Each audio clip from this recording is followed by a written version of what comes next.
All right, let's get real for a moment. My husband John and I have been riding the marriage train for 3 awesome years. It's been quite the adventure, full of love, laughter, and a little chaos. Just how I like it.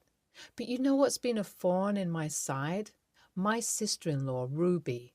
Now, don't get me wrong, I was all about joining the family crew when John and I tied the knot. I was ready to be a team player and embrace everyone, but Ruby? Oh boy, she's got this talent for making me feel like an unwelcome guest at the family barbecue. Every family gathering feels like I'm tiptoeing through a minefield with Ruby on the prowl. She loves to point out how I'm not really family material, like I'm some interloper crashing the party. Take Thanksgiving, for example. I spent hours crafting the perfect pumpkin pie to impress the in laws, but Ruby couldn't resist taking a jab at my culinary skills. She took one bite, wrinkled her nose, and said, "Interesting twist, but nothing beats Mom's classic recipe." Of course, it's our family's thing. You wouldn't understand, LOL. Gee, thanks for the compliment, Ruby. And then there are those infamous inside jokes. The whole family is in on it.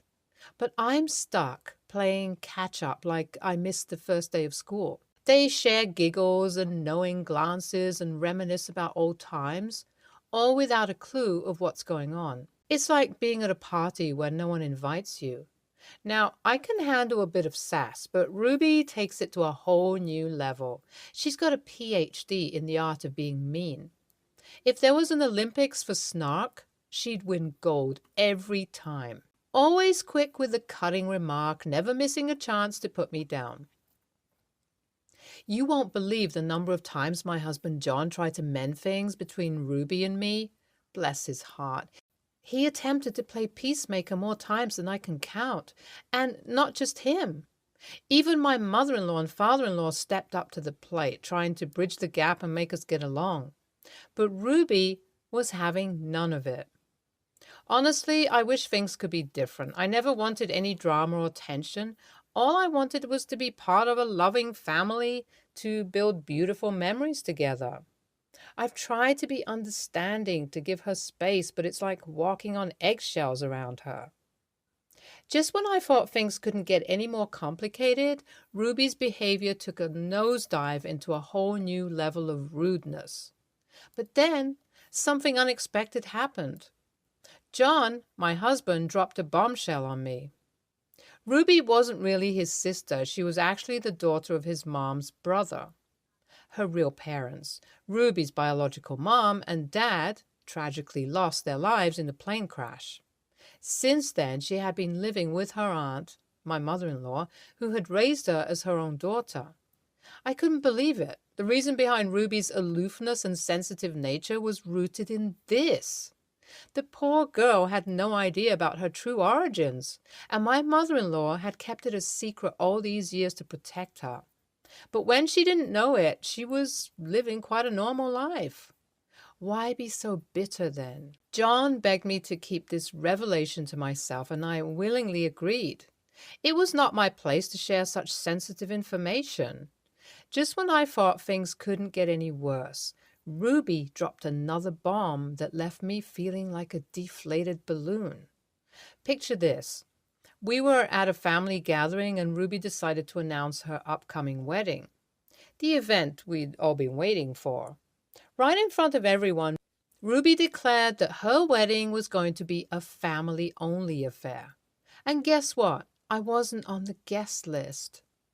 The room fell silent and I felt like I was being swallowed whole by embarrassment and humiliation. At that moment, I wanted to disappear into thin air. I tried to maintain my composure, but it was tough. Oh, so tough. John's face was a mix of anger and concern, and my mother-in-law tried to intervene, but the damage was done. In the days that followed Ruby's wedding announcement, we were all living under the same roof, busy with preparations and excitement in the air. And then came the rehearsal dinner, a night that would go down in the books as one of the most painful experiences of my life. As fate would have it, The dinner was held at our home, and I was there trying to keep a brave face. But as soon as Ruby laid eyes on me, all hell broke loose. She didn't waste a second before launching into a tirade of insults that cut through me like a knife. "Look who decided to grace us with her pathetic presence," Ruby sneered. "You must be desperate for attention, huh? Pathetic." I tried to stand my ground to remind her that I wasn't even a part of her wedding, but she wouldn't let up. "You think anyone actually cares about you? You're nothing but a nuisance, an unwanted burden," she spat, her voice dripping with disdain. "Nobody wants you here. Why can't you just disappear?" The room fell silent. I wanted to scream, to defend myself, but I knew it would only make things worse, so I took a deep breath and walked away. I felt like crying, but I held it all in, refusing to give Ruby the satisfaction. But Ruby wasn't about to back down that easily. She followed me, kicked the door open, and started continuing her insults. "You think you're so special, don't you? Well, newsflash, nobody here actually likes you. They're just pretending to be nice because they pity you. Oh, let's not forget about John," she continued. "He settled for you, you know. He couldn't find anyone better, so he settled for the likes of you. You're nothing but a burden in this family," she spat. "They'll all do better off without you." I was done. I was going to take revenge. So, on her wedding day, she probably thought I wouldn't show up, but I was there, determined to take revenge. As expected, Ruby lost it when she saw me. She tried to get me thrown out, but I had a little surprise for her. An envelope containing some eye-opening information. I had done some snooping and found the legal adoption papers signed by my in-laws, proving that Ruby was not their biological daughter. I couldn't hold back anymore. In front of everyone, I revealed the truth. How Ruby had been living with her aunt all along and was not actually a direct family member. The room fell silent. Ruby was stunned, and she turned to my mother-in-law for answers. The truth came tumbling out, and my mother-in-law broke down in tears. It was an emotional roller coaster with everyone trying to process this new information. At that moment, it felt like I had won, like I had taken my sweet revenge. But victory tastes bittersweet. The wedding was completely ruined by this bombshell. Now everyone is blaming me for ruining the wedding, including my husband. They say I shouldn't have done it on such an important day. They're questioning my actions, so here I am, asking aita redditors. In the heat of the moment, I wanted to show Ruby that her cruelty had consequences and that she couldn't keep treating me like garbage without facing the truth about herself. But maybe I went too far. I don't regret revealing the truth, but I do feel guilty for the way it played out. I didn't want to ruin her wedding day. In the end, all I wanted was to be accepted and loved by my husband's family. I never wanted to be the cause of any issue. Update 1. After the wedding showdown, things got pretty intense. Ruby was so shocked by the truth that she ran away on her wedding day, and now her marriage is on hold. It's hard to say how long it'll last, but things are definitely messy. My in-laws are not talking to me. They're upset, and they're showing it by giving me the silent treatment. It feels terrible to be isolated from the family after trying to stand up for myself. And then there's my husband. He's mad at me for what happened at Ruby's wedding. He thinks I went too far, and it's putting a strain on our relationship. It's tough seeing him upset, but I can't help but wonder if I did the right thing. So, is it really my fault? That's the big question that keeps bothering me. Part of me thinks that it was about time the truth came out. Ruby's been so mean, and maybe she needed a wake-up call. I'm not saying I'm perfect, but I don't think I deserve all this blame. I never meant to hurt anyone. I just wanted to be treated kindly and feel like part of the family. Despite the chaos, I still believe that it was necessary to reveal the truth. Ruby's actions hurt me so much, and maybe, just maybe, she needed to see the impact of her behavior. It's just tough dealing with the aftermath. I know we all make mistakes, and maybe I made one too. But deep down, I still feel I did the right thing, even if it's causing a lot of drama now. Update 2. So, since the whole wedding mess, Ruby decided to take off to a new city for some new job. People are worried about her. But honestly, I feel a bit relieved and, yeah, maybe even happy about it. My husband is still giving me the silent treatment, which is getting annoying. I tried talking to him and saying sorry for the drama, but he's being stubborn and staying upset. But you know what? I'm not going to beat myself up about it. I did what I thought was right, even if it caused some drama. I stood up for myself and tried to find my place in this family, and I'm not going to apologize for that. Honestly, I'm kind of glad Ruby is moving away. Maybe it'll give everyone some space to chill and move on. I never wanted to ruin her life. But I hope she finds her way in the new city and figures things out. I'm trying to find my own peace in the middle of all this chaos. It's not easy. But I believe that letting the truth out is important. So yeah, things are still uncertain, but I'm hoping they'll get better with time. Update 3. Finally, my husband spoke to me, but it wasn't a good conversation. He said I broke his trust and that he doesn't trust me anymore. Can you believe it? He can't see how his sister treated me. I just wanted to stand up for myself after all the hurt she caused me. If he had taken action against her, maybe I wouldn't have needed to defend myself like this. Our relationship is going through a tough time, but I believe we can work it out. It's not easy, but I'm hopeful we'll figure things out. That's the update for now. Nothing more to add. Bye for now. ESH. Okay, so like both you and Ruby are kind of in the wrong here. I totally get that what she did was super uncool, but your response wasn't the best either. Not sure if things will actually get better with time. You're a little delusional to think so. YTA, no shade, but you kind of messed up on this one. Ruining the whole fam's peace just because you were feeling bad ain't cool, especially when you broke your promise to your hubby.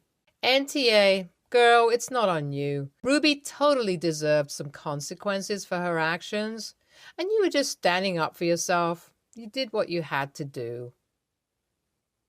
Next story. Throwaway, since my coworkers know my main account. All names are fake for privacy, yada yada. Some background. I, 41, male, am originally American. I moved to Norway over 2 decades ago for school and met my wife, 38, female, Mary. We have 3 kids, 16, male, John, 14, female, and 13, male. Mary and I both think being at least bilingual is a necessary skill, so we speak English in our home. The kids are free to speak in either English or Norwegian at home, and my wife will speak Norwegian about 50% of the time. But I speak English 99% of the time at home. I do so because it both comes easier to me and I would hate to get rusty. Plus, it's a nice respite from my work life where I seldom get to speak English. On to the story. A few months ago, John started dating a girl, 16, female, Hannah, and he introduced to the family in early December. She's a very sweet girl and has definitely been good for him. She seemed a bit quiet, but I didn't really pay it any mind. Until last Thursday, Hannah came over for dinner, and about halfway through, John was staring daggers at me. After dinner, Hannah left and John said he needed to speak to me. He told me that Hannah was too intimidated to speak and has felt excluded since she met me because her English isn't the best. I asked if she was having a hard time understanding me, and if so, I could speak slower and more clearly. He told me that wasn't enough and I needed to speak Norwegian so that she doesn't feel like an idiot spectator in my presence. For context, both of his siblings still spoke Norwegian and they were leading most of the discussion alongside Mary. I told my son that this is my home and I will speak in the language I want. I can accommodate his girlfriend in any other way, but this has been the agreement in our house since he was born. He called me a stubborn jerk and said that this is Norway, people speak Norwegian, and that it was unfair that she should feel like an idiot just because she doesn't speak my mother tongue. Mary chimed in and said that he should give Hannah lessons if it was a big problem, and that she could help him do so. John said that wasn't the point and then stormed off to his room. He hasn't been speaking to me since, and both of his siblings have said I should just speak Norwegian when she's here. My wife is on my side and said he'll get over it eventually, but said if it really bothers me, I should just concede. My co-workers are split on the issue, and so I'm here. AITA. Edit. English is taught in schools here, but at a very young age, and from what I've heard from Hannah speaking, she's pretty good, just uncomfortable. Edit 2. I realized I said a decade instead of 2. I moved when I was 20. Edit 3. I am extremely surprised by the volume of comments on this post. While I think a lot of commenters here don't understand how common English is here, or the general level of proficiency, especially amongst the young, making Hannah uncomfortable is not my goal, and I really do think she's very, very good for and to John. I will apologize to John in the morning and ask if he, Hannah, and I can sit down and talk about how I can make her feel more comfortable visiting our home. Thank you to all the commenters here, even the ones who called my son a dick, which he isn't, just a teenager trying to navigate his first relationship. I will be going to bed now as it is late, but I will be reading the comments in the morning in case anyone has some insight. Once again, thank you for commenting and taking the time to read about my problems. Edit 4. Why did I wake up to so many comments filled with seething rage? The name-calling is rather unnecessary. What nerve did I strike in the American psyche that so many would be so angry? I talked with my son this morning, or rather he talked to me. He told me he was sorry about the Norg snacker, v Norsk, and I apologized for dismissing him completely. I'm taking him and his girlfriend out for lunch today. Edit 5. Post-lunch update. TLDR. All the commenters who said she was just shy and intimidated were right, and everyone who said she couldn't keep up was wrong. Long story, my son and I drove to Hannah's house, and he admitted that he didn't warn her well enough about what the situation was at home as we drove. When we picked her up, I greeted her in Norwegian, and we had some small talk on the way to the restaurant. She started speaking English after we sat down and told me that she thought I was speaking English because I didn't like her, as some commenters suggested. I assured her that wasn't the case and told her about the rules I have in my home. I emphasized the fact that at no point would I demand she speak to me in English. She admitted that she hadn't really spoken to a native English speaker, and along with being mostly blindsided by me speaking only English when most of our family dinner discussions were in Norwegian, told my son that she couldn't keep up when he asked why she didn't talk much as a knee-jerk response. She also said she really wanted to make a good impression on me, but just kind of froze when trying to formulate sentences. I asked John why he didn't warn her, and he said he thought that he warned her well enough by saying that our house is bilingual and to expect to hear a lot of English. On the way back, I asked Hannah if she wanted me to speak Norwegian to her when she comes for dinner again, and thank God, I already have the a-hole judgment, and I don't care if dumb Redditors think I'm an ass for saying that. She said it wasn't necessary, but she'll probably be speaking Norwegian. So, AITA? Probably. But it worked out, and the NTA commenters who said she was just intimidated, shy, and wanted to make a good impression were right. And all the vitriol and Anglophobic Americans were wrong about her not understanding English. I am going to make a point of telling my younger two to actually warn future significant others about this and warn me before problems arise so that I can avoid the painful irony of reading illiterate commenters project their own lack of proficiency with English on my problems. Thank you for reading, commenting, and up, downvoting.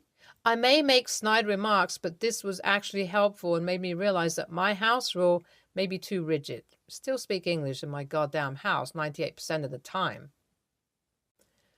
NTA, my ex-mother-in-law was a native Spanish speaker and would speak mostly Spanish with her son and his siblings when I was around. I never would have dreamt of telling her to speak English for me. I feel that would have been beyond rude. I even learned a bit of Spanish and could understand a lot of what she was saying. You don't dictate what language someone speaks.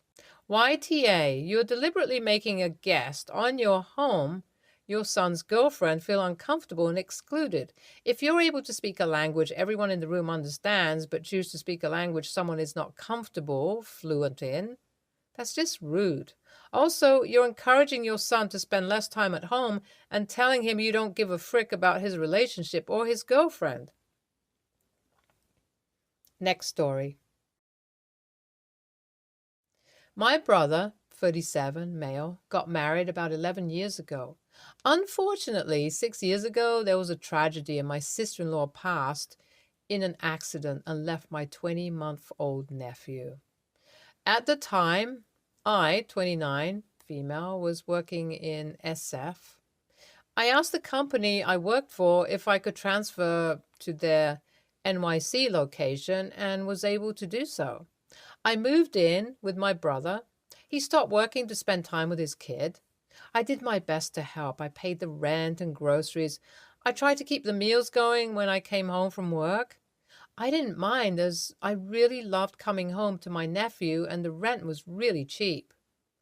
The fact was that my sister-in-law had inherited a rent-stabilized apartment from her parents after they retired and moved to a cheaper area about 1.5 hours from NYC.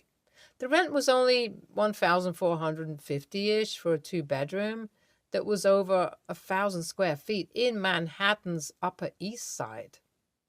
Anyhow, when my nephew was going to start school, my parents convinced my brother to move back to Toronto and live with them. I took over the lease to his apartment as I was legally allowed to since, I had lived there for a few years. It's been over 3 years and he started working. My nephew started school. He met a new partner and he seemed like he was building a life again.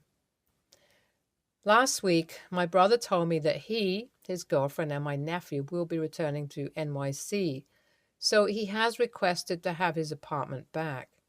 I told him no, because my fiancé and I were also planning to move in together, and we had already made some really nice updates with the view to this being a long-term home for us.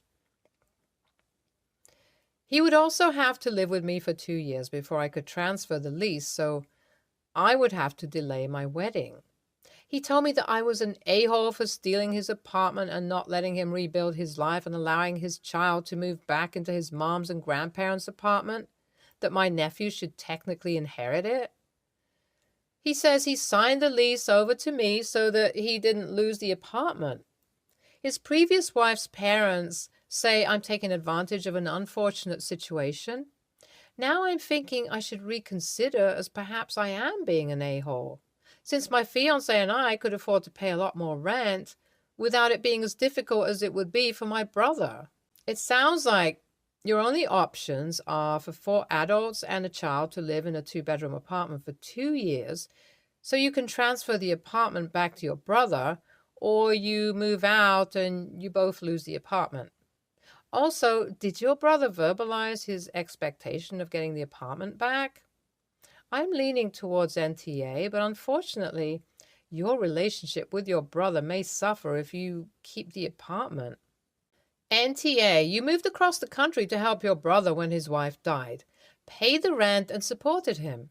He then transfers the lease to you so he can move out and raise his kids somewhere else. Your reward for upending your life for him? Get out. My situation has changed, so I need you to upend your life again to accommodate my family. It's like he suddenly forgot how you paid rent and groceries and took care of him and his baby. You aren't freeloading, and you never have. Also, they don't own the apartment. Sorry, he changed his life all of a sudden, but you shouldn't have to suffer your life plans for it. NTA. Stay tuned for more stories from our girl relationships.